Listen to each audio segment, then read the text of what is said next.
وعلیکم السلام ورحمۃ اللہ وبرکاتہ۔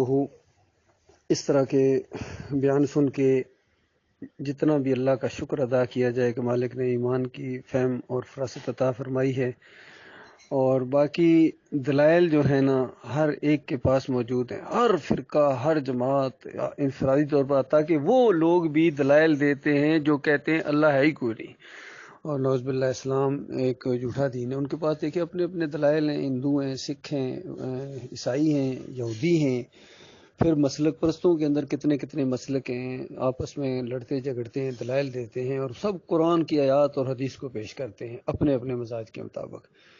ان سب کا توڑ اللہ تعالیٰ نے کیا ہے کہ دیکھو یہ جو لوگ اس دعوت کے اوپر ایمان لا رہے ہیں نا، نبی علیہ السلام کے اوپر جو کلام نازل کیا جا رہا ہے، اور یہ جو دعوت اٹھی ہے اس کے اوپر جو ایمان لا رہے ہیں اولین لوگ، ان کی طرح ایمان لاؤ گے تو مومن ہو تو مانا جائے گا، ان کی طرح نہیں لاؤ گے تو بس اپنے ایمان کو اپنے پاس رکھو، پھر تمہارا اپنا ایمان ہوگا، پھر تمہارے اپنے مزاج کے مطابق وہ ایمان ہوگا اور نہیں قبول کیا جائے گا، ان کی طرح لاؤ۔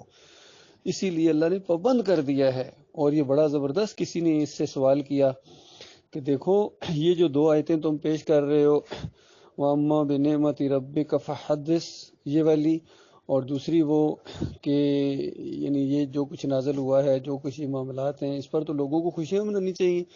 یہ آگے سے اعتراض کر رہے ہیں، انکار کر رہے ہیں، لڑائیاں کر رہے ہیں، جھگڑے کر رہے ہیں، تو یہ کرنے کی بجائے ان کو تو خوش ہونا چاہیے تھا کہ یعنی مرنے سے پہلے ان کو اللہ تعالیٰ نے کتنا زبردست یہ کلام ان کے سامنے آ گیا، ایک نبی آ گئے جنہوں نے عمل کر کے دکھایا اور ان کو اللہ کا بندہ بنایا، اور چند دنوں کے بعد کیسی خوشخبریاں ہیں ان کے لیے کہ ان کو جنت کی کتنی بڑی بڑی بادشاہتیں ملنے والی ہیں اس ایمان اور عقیدے کی وجہ سے، اور کتنے برے انجام سے اللہ تعالیٰ نے ان کو بچا لیا ہے کہ اگر اس بات کو نہ مانتے، مومنوں کے اندر شامل نہ ہوتے، تو ان کو جہنم کی آگ کے اندر ہمیشہ رہنا پڑتا۔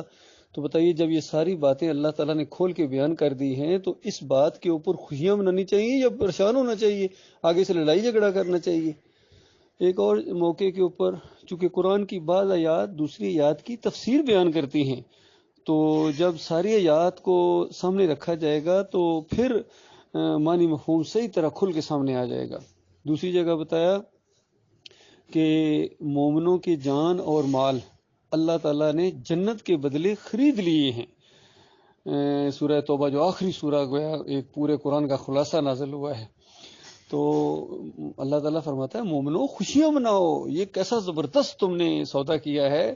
آفر تو سب کے سامنے تھی، سب کو آفر دی گئی تھی کہ یہ معاملہ ہے، کون ہے جو آگے بڑھے، اللہ کے اوپر ایمان لائے اور اس کے بعد اللہ کے ساتھ ایسا سودا کرے، ایگریمنٹ کرے کہ اپنی جان اور مال اللہ کی مرضی کے مطابق خرچ کرو، اور پھر اس کے بعد مرنا تو بہرحال سب نے ہے، مرنے کے بعد ایسی جنت ملے گی۔ تو اگر تم صحیح معنوں میں مخلص ہو اور سچا تم نے وعدہ کیا ہے تو پھر اس کے بعد گویا خوشیاں مناؤ کہ کیسا زبردست تم نے سودا کیا ہے، اور جم جانے کا اگر تم نے عزم اور ارادہ مصمم کر لیا ہے کہ تم نہیں ہٹو گے، اس بات سے پیچھے نہیں ہٹو گے، جان لڑا دو گے، جان دے دو گے لیکن پیچھے نہیں ہٹو گے، اگر یہ تم نے فیصلہ کر لیا ہے تو کیسا مبارک فیصلہ ہے۔ اب بس ختم مسئلہ، پھر اللہ کے اوپر جب ایمان لے آئے ہو تو اس کے بعد مالک کے اوپر بھروسہ رکھو، وہ تمہیں اجر دے کے رہے گا، وہ اپنے وعدے کی خلاف ورزیاں کرنے والا نہیں ہے۔ اور یہ ایسا وعدہ ہے جو تورات میں بھی تھا، انجیل میں بھی تھا، اور ابھی تمہارے سامنے مومنو جو قرآن نازل ہو رہا ہے اس کے اندر یہ وعدہ پھر دہرایا گیا ہے۔ تو اس میں کون سی ایسی بات ہے کہ حالانکہ جو چیز کہی گئی ہے وہ بظاہر تو بہت ہی عجیب لگتی ہے، کیسے کہ یہ 10 20 50 سال کی زندگی یہ صرف اللہ کی فرمانبرداری میں لگا دو، اور اس کے بعد ہمیشہ ہمیشہ ہمیشہ کی جنتیں، زمین اور آسمان جتنی بڑی جنتیں، اتنی بڑی بادشاہ تمہیں دے دی جائے گی، اور پھر جو تم ذہن میں لاؤ گے وہ حاضر کر دیا جائے گا، جو تم مانگو گے بادشاہ تم بن جاؤ گے، ہر تمہاری خواہش بال برابر بھی وہاں ٹینشن نہیں ہے۔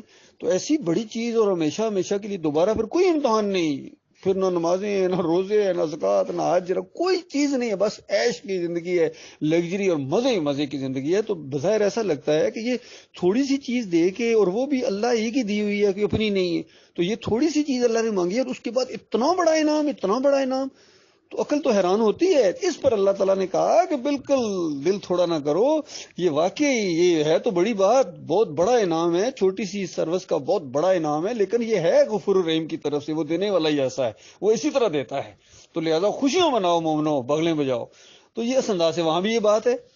تو یہاں بھی ان آیات کے اندر بھی اس ایمان عقیدے کے حوالے سے بات آ رہی ہے کہ اللہ تعالیٰ نے یہ جو تمہارے سامنے کتاب نازل کی ہے، نبی کے ذریعے اس کتاب کے اوپر عمل کرنے کا ایک موقع ملا ہے. اپنی آنکھوں سے دیکھو کہ اللہ کی کتاب کے اوپر کس طرح عمل کیا جا رہا ہے، تو یہ انداز اختیار کرو، اس طریقے پر چلو تو تمہارا رخ ادھر ہی ہونا چاہیے. تو یہ سارے معاملات ہیں. تو اس کے بعد تمہیں خوش ہو جانا چاہیے کہ تمہیں جو ہے اللہ تعالیٰ بہت بڑا نوازے گا، تم اللہ کے بندے بن گئے ہو. یہ بات بتائی جا رہی ہے. اب اس کو یہ میلاد کے ساتھ فٹ کر رہا ہے.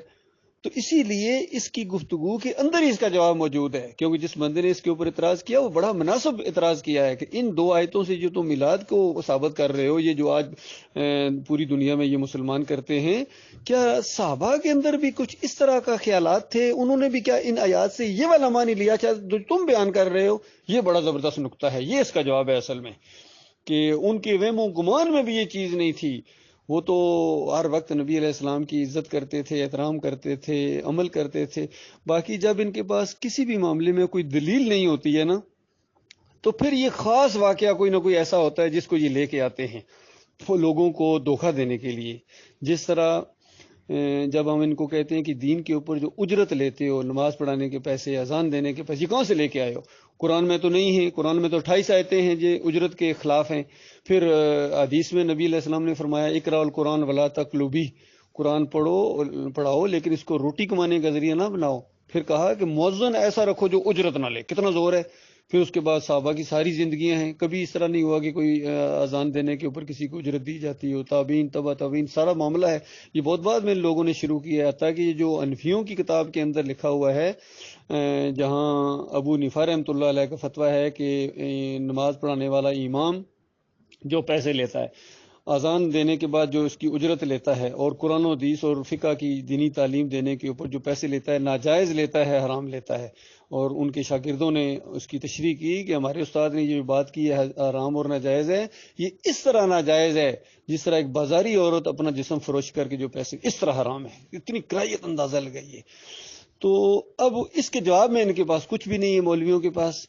اس کے جواب میں کون سا واقعہ لاتے ہیں؟ وہ دیکھو جی، وہ ایک موقع کے اوپر وہ جو مجاہدین گئے تھے اور وہاں انہوں نے ضیافت نہیں کی تھی، تو بکریاں لی تھی یا نہیں تھی؟ لی تھی. وہ دم کیا تھا اور وہ جو بچھو کے کانٹے کے اوپر بکریاں لے لی تھی نا، تو لہذا دین کے اوپر اجرت لینا جائے. وہ ایک خاص واقعہ تھا، خاص واقعہ، تو عام روٹین نہیں تھی.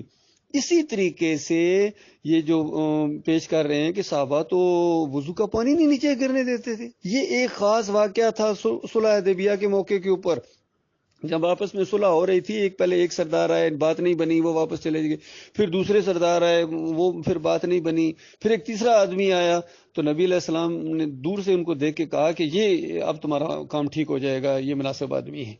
تو اس نے جب دیکھا کہ یہ جو، کیونکہ اس سے پہلے والے سردار نے آ کے کیا کہا تھا، جب کوئی بات چیت ہو رہی تھی تو نبی علیہ السلام کو اس نے کہا کہ دیکھو ان لوگوں کی وجہ سے اتنی بڑی لڑائی نہ مول لے لو، یہ قریش کے ساتھ ٹکرا جاؤ گے تو یہ جو تمہارے ساتھ ہے نا، یہ ابو بکر عمر ہوگی، اشارہ کیا سب لوگوں کی طرف، یہ جنگ جیسی شروع ہوگی تمہیں چھوڑ کے بھاگ جائیں گے، ان کے اوپر بھروسہ نہ کرو، تمہیں ہمارے حوالے کر دیں گے. تو اس کے بعد نبی علیہ السلام کیا نام ابو بکر صدیق نے ایک سخت بات کہی تھی جو آپ سب لوگ جانتے ہیں. تو پھر وہ باتیں اس طرح کی کر کے وہ سردار چلا گیا. پھر اگلا جب سردار آیا نا، تو صحابہ نے وہ انداز اختیار کیا کہ پانی واقعی نیچے گرنے دیتے تھے. وہ دیکھ کے حیران رہ گیا کہ اتنی فرمانبرداری، اتنی عزت، اتنا احترام یہ کرتے ہیں. میں نے بڑے بڑے بادشاہوں کو دیکھا ہے، بڑے بڑے سرداروں کو دیکھا ہے، کوئی لوگ اپنے بڑے کا اتنا احترام نہیں کرتے جتنے یہ میں نے نبی علیہ السلام کے اصحاب کو دیکھا ہے. اس نے جا کے یہ بتایا کس سے لڑ رہے ہو، کیسے لڑو گے، وہ تو پیچھے ہٹنے والے نہیں ہیں، وہ تو بس مرنے مارنے پر آ جائیں گے، وہ کبھی بھی پیچھے نہیں ہٹیں گے. تو یہ انداز تھا، ایک خاص واقعہ تھا. وہ یہ نہیں کہ ہر روز نبی علیہ السلام جب وضو کرتے تھے تو لوگ وہ نیچے پانی نہیں کرنے دیتے تھے، یہ ایسا ہر روز کی روٹین نہیں تھی. تو یہ دیکھیں خاص واقعہ یہاں فٹ کر رہا ہے. تو یہ معاملہ ہے، اصل میں ان کو بالکل فہم نہیں ہے. اصل میں شرک اور کفر کے اوپر یہ بالکل جم گئے ہیں. ان سب نے اس جھوٹ کے اوپر انہوں نے عہد کر لیا ہے، اس پوری قوم کے، ان کے مولویوں اور پیروں نے، ان کی عظیم اکثریت نے، کہ بس شرک پر جم جانا ہے. شرک ان کے نزدیک سب سے بڑی سچائی ہے. اور جو حقیقت توحید ہے، اللہ کی وحدانیت ہے، اس سے ان کو چڑ ہے. اصل میں یہ جو لڑائی جھگڑے کرتے ہیں نا، یہ اصل میں اس چیز سے چڑتے ہیں. اس چیز کا بھی اللہ تعالیٰ نے قرآن میں ذکر کیا ہے کہ اے نبی، یہ تمہارے دشمن نہیں ہیں، تمہاری تو باتوں میں تو صادق امین اب بھی ماننے کے لیے تیار ہیں. ان کو اصل میں پرابلم میرے سے ہے کہ جب میری بات تم پیش کرتے ہو تو اس کے بعد یہ آگے سے سیکھ پا ہو جاتے ہیں. یہ اصل میں توحید کے دشمن ہے، ایمان کے دشمن ہے، عقیدے کے دشمن ہے. تو لہٰذا فکر نہ کرو، انہوں نے میرے پاس ہی آنا، میں ان سے نپٹوں گا اور ان کو ایسی سزا دوں گا کہ ان کے ہوش ٹھکانے آ جائیں گے. تو یہ معاملہ ہے بھائی. اللہ تعالیٰ غور و فکر کرنے کی توفیق عطا فرمائے.